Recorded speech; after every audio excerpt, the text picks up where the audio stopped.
In this video, we are going to know the summary of Dracula by Bram Stoker with visuals. So let's start.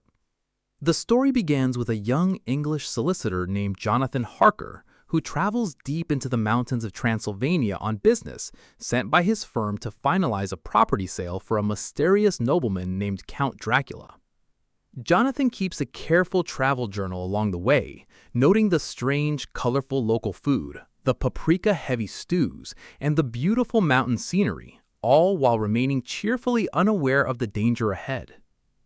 As he journeys deeper into the countryside, the local peasants react with fear the moment they hear his destination, pressing crucifixes into his hands, murmuring warnings about evil that stirs on this particular night of the year, and one elderly woman even ties a rosary around his neck, begging him to wear it for his mother's sake. Jonathan finds the gesture superstitious but touching, and he keeps it on more out of politeness than belief. He's eventually met by a strange, silent driver who carries him the rest of the way to Dracula's crumbling castle, the coach passing through a landscape of blue, flickering flames that the driver stops to mark with stones, a local custom set to point toward buried treasure guarded by evil spirits, while wolves howl in the darkness, pressing closer around them, close enough that Jonathan later realizes the driver seemed to command them into silence with a simple raised hand. The Count himself turns out to be a tall, pale, aristocratic old man with a cold hand, sharp teeth, and unsettling strength, who welcomes Jonathan with elaborate old-world courtesy, personally carrying his luggage despite Jonathan's protests, and remarking with a strange smile that he himself is the only servant in the castle. At first, Jonathan is merely uneasy, charmed even by Dracula's vast library of English books and his eager questions about London life, streets, and customs, which he studies obsessively in preparation for his own move there. But as the days pass, Jonathan grows increasingly alarmed by small details. He notices that Dracula casts no reflection in mirrors, once even cutting himself while shaving because the Count startles him by appearing silently at his shoulder with no reflected image to warn him, and Dracula reacts to the sight of the blood with a flash of hunger in his eyes, before flinging Jonathan's little shaving mirror out of the window in sudden fury. Jonathan also notices that Dracula never eats or drinks in front of his guest, always claiming to have dined earlier, and that he sleeps through the day while remaining fully active through the night. Dracula also forces Jonathan to write several letters home dated far into the future, meant to deceive Mina into believing he is safe and simply delayed on business, revealing just how carefully and patiently the Count plans ahead. Wandering the castle out of boredom and growing suspicion, Jonathan discovers he cannot leave. Every door is locked, every window impossibly high above a sheer drop, and he is effectively a prisoner. One night, unable to sleep, he glimpses Dracula climbing headfirst down the sheer outer wall of the castle, like some monstrous lizard, his cloak spreading out around him like wings. He also encounters three beautiful, ghostly women living in the castle, who approach him while he lies half asleep in a forbidden room, bending close with a strange mixture of fear and desire, only to be violently driven off by Dracula himself, who bursts in with fury in his eyes and tells Jonathan belongs to him alone, though he promises them a substitute, and Jonathan later hears, to his horror, the muffled cries of a child, and glimpses a sack the women appear to be carrying away, a small, chilling detail suggesting the women have their own victims nearby. In a horrifying scene, Jonathan later finds Dracula lying in a coffin in the castle's crypt, gorged with fresh blood, appearing years younger than before, his white hair now streaked with dark color, and his wrinkles smoothed away.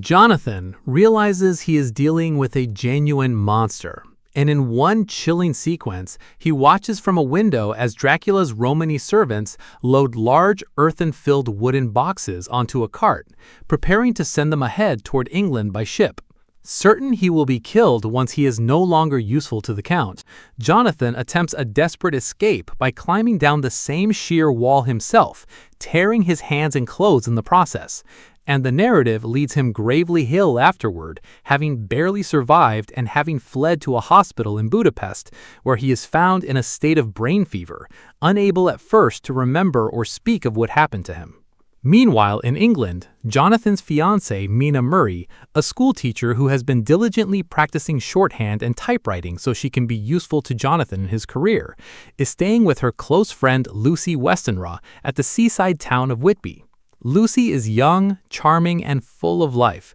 and she confides to Mina in a letter that she has received 3 marriage proposals in a single day, from a wealthy nobleman named Arthur Holmwood, from a young asylum doctor named John Seward, and from a bold, good-natured American named Quincy Morris, who proposes with such easy humor that Lucy cannot help but laughing even as she turns him down gently. She ultimately accepts Arthur, though all 3 men remain devoted friends to one another and to her, a loyalty that will matter greatly later in the story. One of Dr. Seward's patients at his nearby lunatic asylum, a strange man named Renfield, becomes obsessed with consuming living creatures, first flies, then spiders, then birds, believing that absorbing their life force will give him greater power himself, carefully cataloging his captured flies in a little notebook and growing agitated whenever Seward takes them away from him, and he frequently mentions, almost reverently, a coming master. Around this time, a fierce storm drives a Russian ship called the Demeter into Whitby Harbor,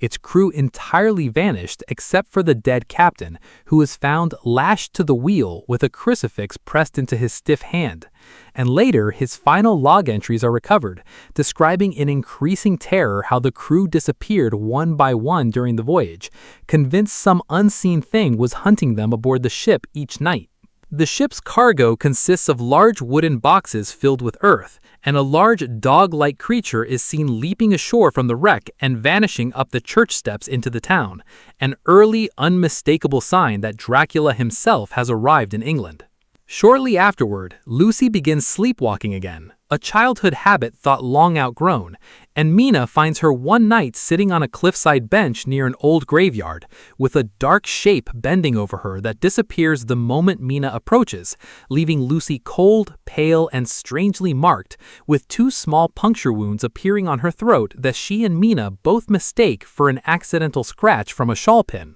Lucy grows pale and increasingly weak in the days that follow, complaining of bad dreams and a choking sensation at night, while Mina, distracted, notices the strange patterns without yet understanding their cause.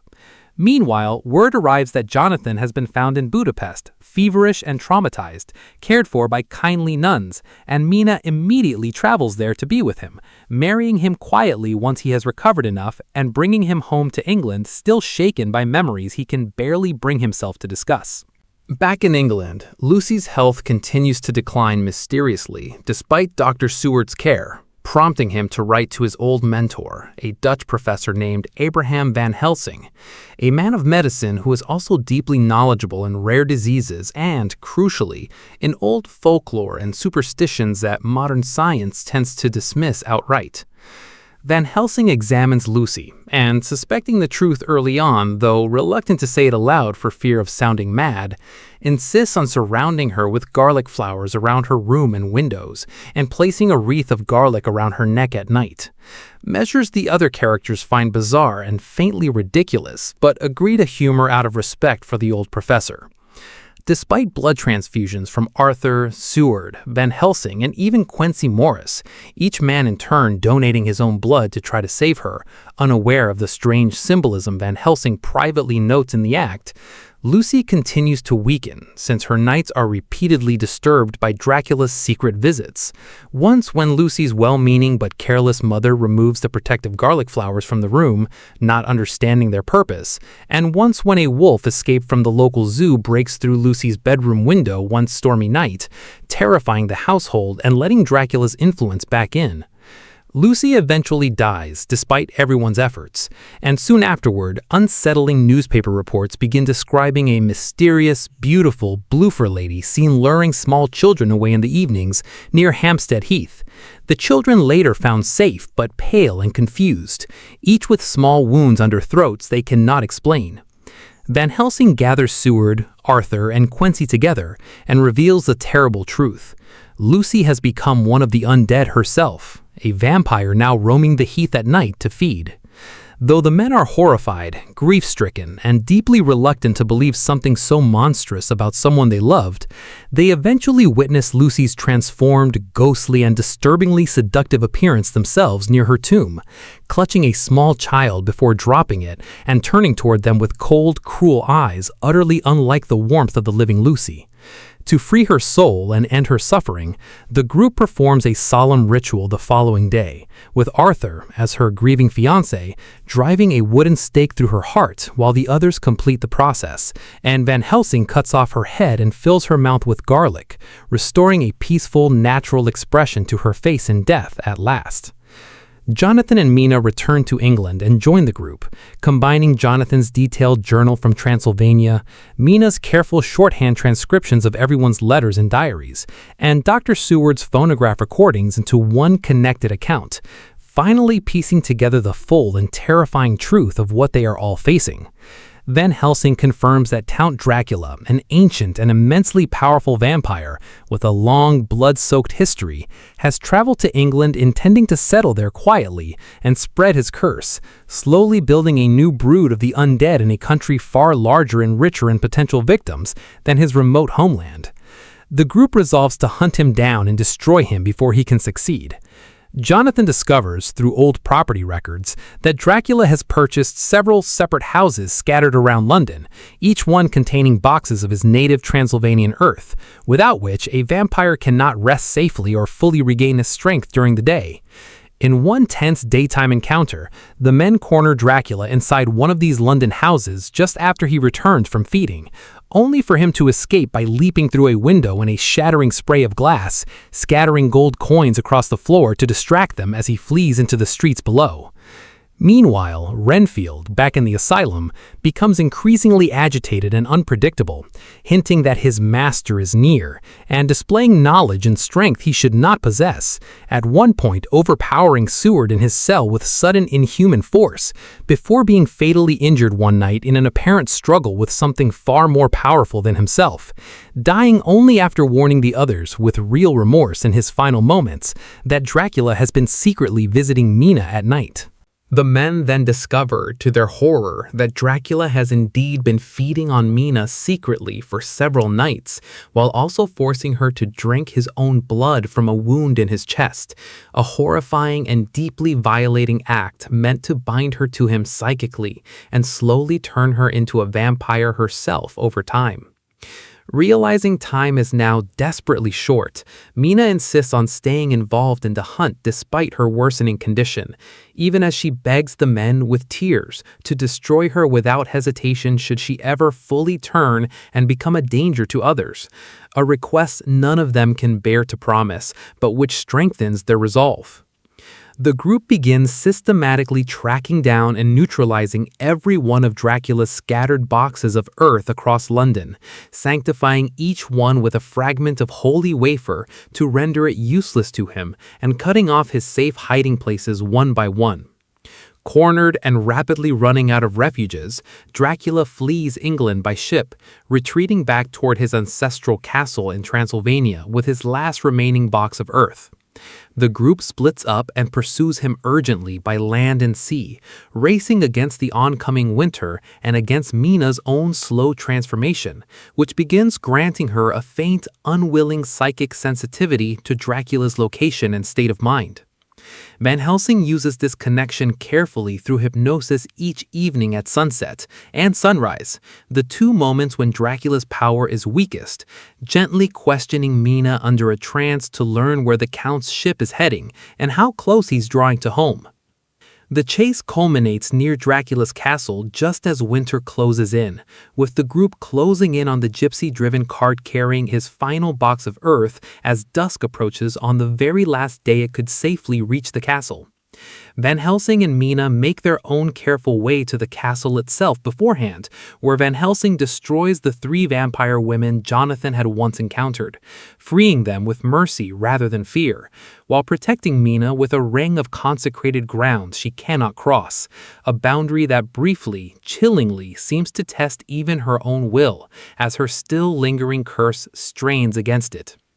Meanwhile, in the valley below, Jonathan, Arthur, and Quincy race the sun to intercept the cart, fighting fiercely through the local gypsy cards defending it as the light begins to fail. In the ensuing struggle at sunset, Jonathan slashes Dracula's throat with a large knife, while Quincy drives a Bowie knife through his heart, and the ancient vampire crumbles instantly into dust and blows away on the wind as the last light of the sun disappears, finally and completely destroyed after centuries of existence. Quincy Morris, however, is fatally wounded in the struggle just moments before, stabbed by one of the gypsy guards, and he dies shortly afterwards, surrounded by his grieving friends, having sacrificed himself bravely in the final battle, his last moments spent gazing with relief at Mina's forehead, where the mark of the curse fades and vanishes the instant Dracula dies. With Dracula's death, Mina is instantly and completely freed from the curse threatening to transform her forever. The story closes some years later with a brief, warm glimpse of peace finally restored. Jonathan and Mina are happily married, with a young son of their own, whom they name partly in honor of their fallen friend Quincy. And the entire terrifying ordeal is remembered by all of them, not as a wound that never healed, but as a nightmare survived together, and finally left behind, its darkness overcome in the end by courage, loyalty, and sacrifice.